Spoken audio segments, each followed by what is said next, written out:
Magandang araw, bayan kong mahal. Narito tayo at magtanghal ng salin ng damdaming mapuso at mapalikha. Ang tanong, nasa puso ba'y kumakato?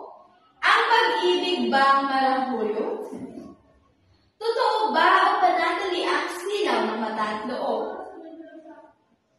Dalawang tinig ang magtatagisan. Isa'y nabigani, isa'y mapagnurit, mapagmasdan. Unahin natin ang tinig ng damdaming marahuyo. Pag-ibig na tila kidlat, mabilis ngunit tumatago sa puso.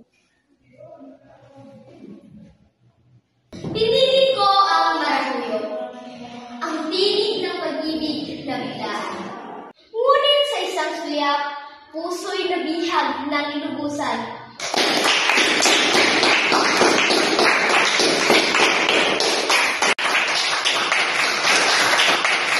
Hindi ba't ang damdamin ay hindi laging mabagal? May mga pusong nagtatagpo kahit hindi pa nagkakakilala ng ganap.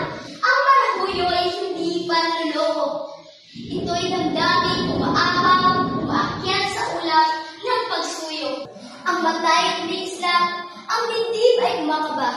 Sa isang ngiti, sa isang titig, pag-ibig ay nadarama. Bakit kailangan sukatin ang lalim ng damdamin kung ang puso'y tumitibok?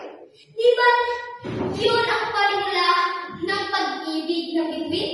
Ang marahuyo ay simula ng tula, ng kwento, ng puso, ng awit ng sinta. Ako'y tinig ng pusong mapanurin na hindi agad bumibigay sa silaw ng damdamin.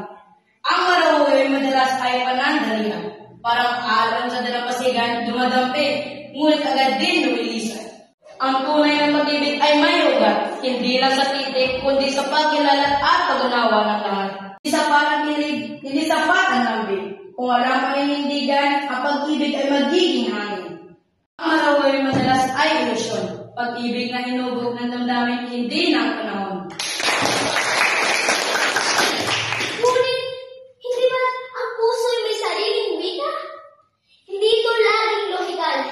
Hindi ito laging may formula. Tunay ang kapwa may bigat ang puno. Ang marahuyo'y damdaming masigla, ang mapanuri damdaming matatag. Ngunit sa huli, ang nagpa-shine na sa atin, tayo ba'y magpapasilaw o maghihintay ng pag-ibig na may lalim?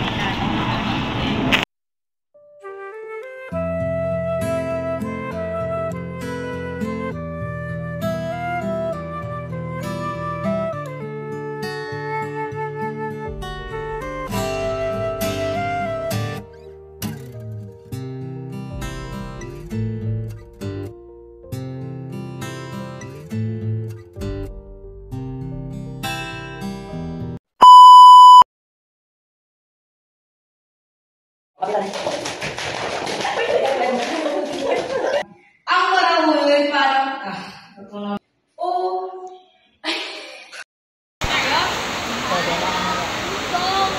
Ang balkail.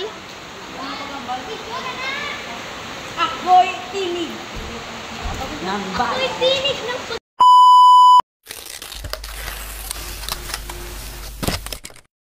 Sa bawat pagharap natin sa salamin, minsan hindi lang refleksyon ang bumabalik, pati ang mga masasakit na alaalang pilit nating kinakalimutan.